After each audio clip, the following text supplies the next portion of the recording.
This year, as always, SOFI has two parts. The first part looks at the key indicators which estimate the evidence towards ending hunger and ensuring access to food, the SDG target 2.1, and also looks at the SDG target 2.2. This is the first time that we look at the SDG target 2.2. But the second part, which is more on detailed analysis, is trying to look at the effects of downturns and slowdowns over hunger and malnutrition, and especially over hunger and undernourishment. And that part, I think, is really timely, given what we are observing in terms of slowdowns lately, in terms of the reduction in growth rate. So let me go into the report. I will try to go a little bit more in detail than the video, because the video has already told you all the numbers, but let me try to go into what we're trying to do. So the first thing is to try to look at the pathways from food insecurity to malnutrition. There are two typical pathways, one which is more evident, which when you have insufficient intake of calories and proteins, which is this part here, the yellow arrow, which normally will end into child stunting and wasting. And the second one, which is more difficult to figure out, is the one that is because of inexpensive, high-calorie food and super-processed food, which is the one that could end into overweight and obesity, and which is also linked because of anxiety and stress and disorder patterns. So if you are born a children born with child stunting, for example, that could create an increasing probability that you could become overweight and obese. So what we are trying to do in this report is trying to bring both of them together, because both of them are capturing the indicator of hunger, which is what we are trying to measure across this report.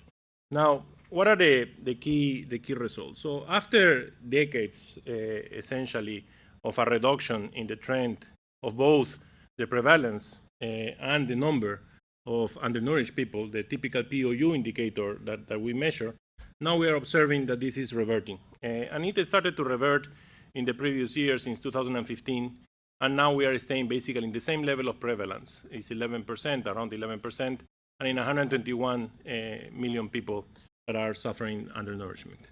So these are really, really sad news. And although the prevalence is practically unchanged, it continues to rise in many continents.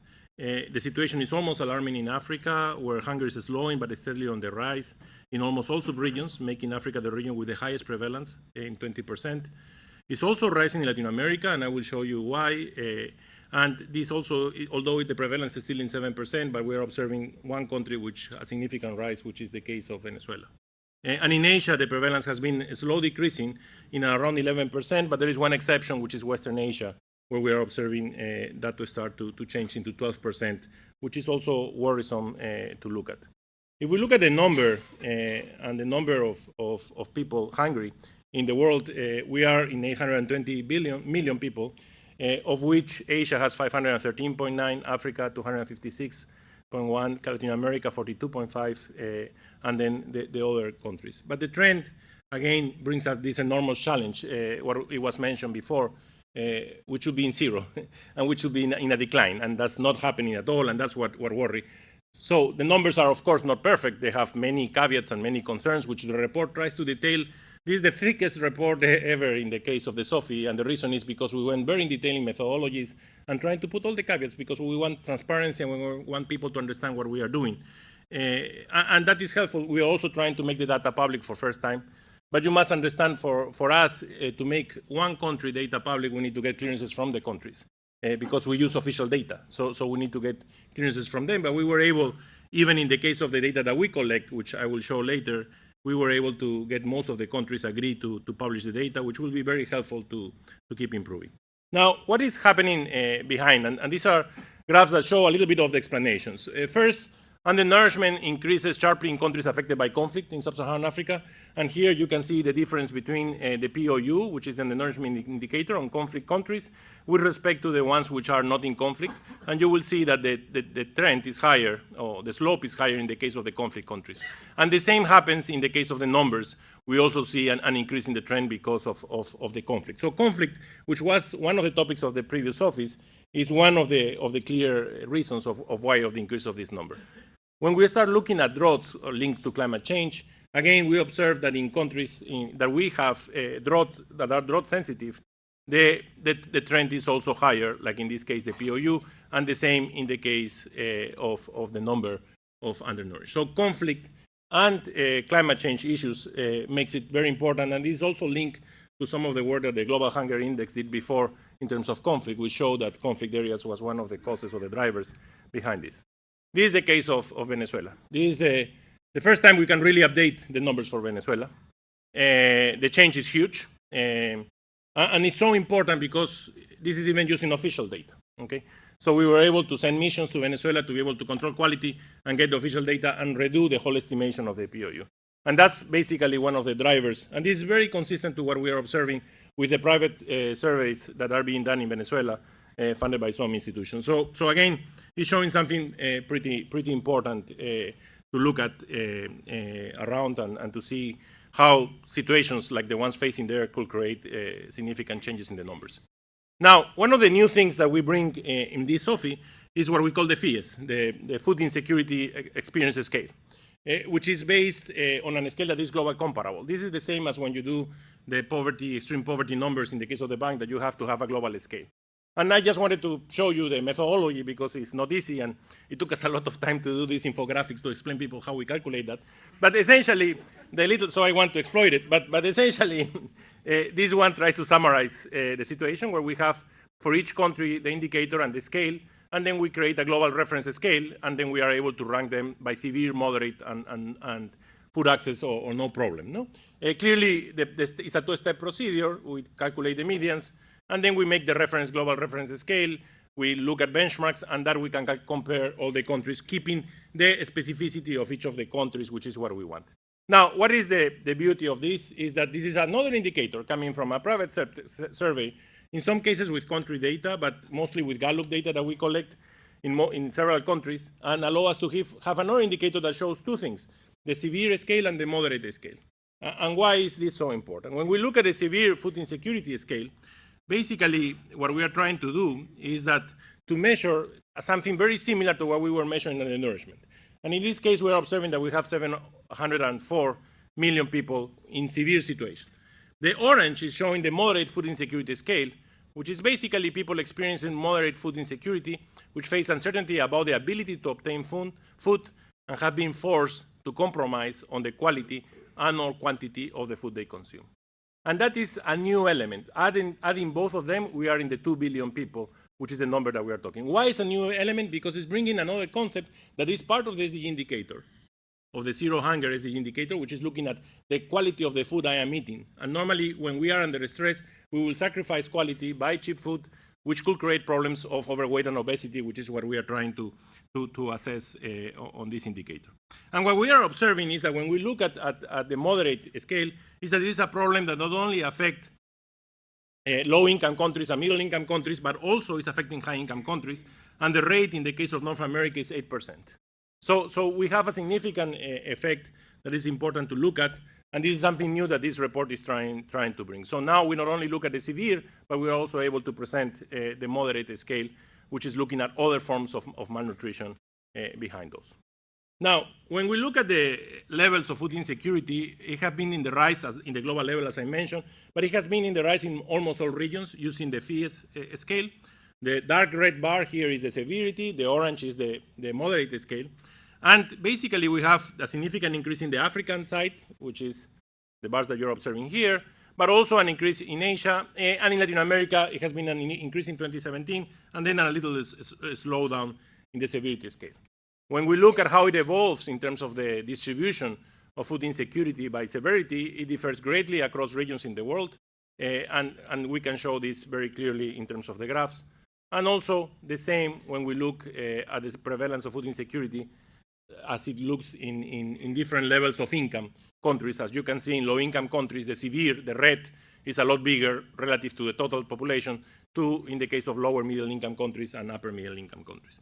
So again, what this is telling us is that we have an important situation that we need to look carefully. Now, the numbers between, and this is a sum of comparing both the extreme poverty line, the number of undernourished, the number of people in extreme poverty, and the number of severely food insecure people, and trying to see how comparable they are.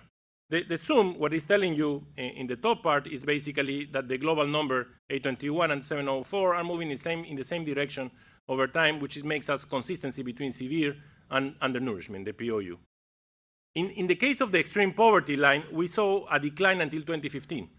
And after that, we don't have more data, of course. And some of the questions that normally people are asking, okay, why we are shifting the trend in the case of the POU relative to the poverty line. And we have been looking carefully into the different differences between POU and poverty, and there are several explanations. The more basic one, if you look at the projections that the World Bank does in terms of extreme poverty, in sub-Saharan Africa is increasing, and also in Asia, which is consistent to what we are observing in our decompositions.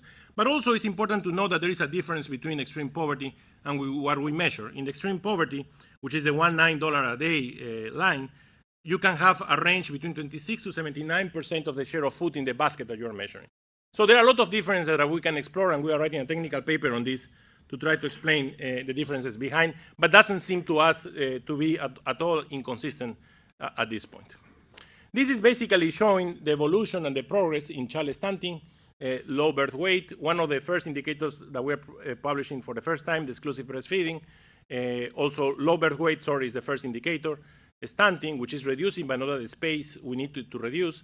But the problem of overweight, which is basically increasing, and anemia, which was surprising to see a substantial increase in anemia, and of course the increase in obesity that we are observing today. Which this tells us is that we are not going to get to our targets, which are in the gray bars, if we don't do an effort to try to improve on that. The overweight prevalence increases over the life course and is the highest in adulthood. The preschool children, 40 million. School-age children, 131 million, adolescents, 207 million, and adults, 2 billion. If we look at the evolution of obesity and undernourishment, by 2016, obesity has surpassed undernourishment, which is something really important to look at and something that shows a significant concern. Even more, if we look at the difference between the prevalence of obesity between 2000 and 2016, is even larger than that of overweight. So the rate of growth is bigger. So that's again alarming as in the video, as it was telling in the video. And that's one of the biggest calls that this report is trying to do, to look carefully at what policies we can implement. And we did an assessment, a meta-analysis of all the potential policies that have been looked at, looking at availability of food, fiscal and price policies, and information, education, and marketing. And the information, education, and marketing has been, I think, the ones that has been most evaluated. For example, there is the latest one is the one of the Congress of Chile, which changed the labeling in the food to identify super processed food. And that has a paper that just came out looking at the impact evaluation of the reform that they did, which is being replicated in non-Latin American countries. Again, the results are not as superb as they were expecting, but they show significant patterns of change despite the short term. But again, it's important to look at all these policies and to assess what works and what doesn't work before jumping into them, because sometimes some of the policies could vary their effects across countries, and that's where we need to be a little bit more careful. Now, the second part, and I will be brief because I am already over, and Rayuli is looking at me with bad eyes, is the one of the slowdowns and the upturns. I think this is very timely, and the idea of bringing this up is basically to show how much there is a relationship or an association between the slowdowns, downturns, and what we are observing in terms of hunger and undernourishment. So essentially, hunger has increased in many countries where the economy has a slowdown or contracted, especially during the period 2011 to 2017, which is the period of analysis. Out of 77 countries that experienced a rise in hunger, 65 countries saw their economy slowing or contracting. 44 out of the 65 countries are middle-income countries. Only 19 out of 65 are low-income countries. 32 out of these 65 countries are in Africa, and several are in Asia, and followed by Latin America and the Caribbean. Not only that, when we try to look at the different drivers and the different shocks, what we observe is that conflicts slowdowns and downturns expand the effect that we observe because of climate change and also because of conflict shocks. So for example, in 2018, 33 food crisis countries, the economic shocks worsen them and make them more difficult. So again, it's something to look very carefully. And when we start to look at the important export dependency, what do we find? And this was a very complex analysis because, again, we need to be very careful as much as we could with econometrics and do all these complicated things to instrumentalize the relationships. But what we found is when the countries were commodity export dependent, a 1% increase in the level of commodity export dependence will increase 2.2% the level of undernourishment. When we look at import dependence, it increased 3.8%, but especially when we look at food import dependence, only food import dependence, it was 8%. So a significant impact relative to fuel import dependence. And also we observed that the commodity booms it had a positive effect in reducing undernourishment, but it was a very small effect in reducing undernourishment. Now, the other element which is really linked to this is income inequality. And income inequality is rising in nearly half of the countries of the world, including in several low-income countries and some middle-income countries. And inequality is not only income, but again, the rise of income inequality doesn't allow us to have a sustainable solution to the problem of hunger, undernourishment, and malnutrition. What we need to look also is at other types of inequality, and here just as an example, the access to land in Africa, which is abundant, but again, the Gini index here is pretty high in terms of access to land in many of the countries, which again undermines the possibility of having a sustainable change and a sustainable improvement in terms of food security and nutrition. So let me just conclude in saying that ending hunger in all its forms of malnutrition by 2030 require a scale-up and a bolder action. Clearly, we are very far from it, and the challenge we were trying to put in the UN meetings, in the HPLF, the high-level panel that we were in New York, was let's try to change next year the trend. So let's go back to the decreasing. That's what we need. We need to change it again to what it was. Despite that, I don't know, and I don't think we could be able to achieve the 2030 goals, but let's hope it's something that we need to do. And zero hunger is what we need, especially when we are affecting children and the poorest in the world. So economic resilience must be strengthened to safeguard food security and nutrition against economic diversity. So in the short term, clearly we need to put safety net measures. Countries need to protect incomes of the poorest, and we need to have mechanisms to assure resilience for the climate shocks and finding ways to get some resilience for conflict, although we should reduce conflict, but that's something out of control of the countries. So we need to find a way to resolve that. And in the long term, we need to invest in reducing economic vulnerabilities and inequalities, build capacities to withstand shocks through counter-cyclical policies, which we know in Latin America has worked pretty well, especially when you are export dependent. We can save for the bad periods and do counter-cyclical policies, and also maintain health and other social expenditures and the use of policy tools to create healthier food environments. So let me just finish by saying that when we were doing the video, this idea of the broken food system, I think it's important because what the food system is delivering today is not what we were expecting. So it's something that we need to find a way to resolve it if we want to accomplish the SDG goals. Thank you very much.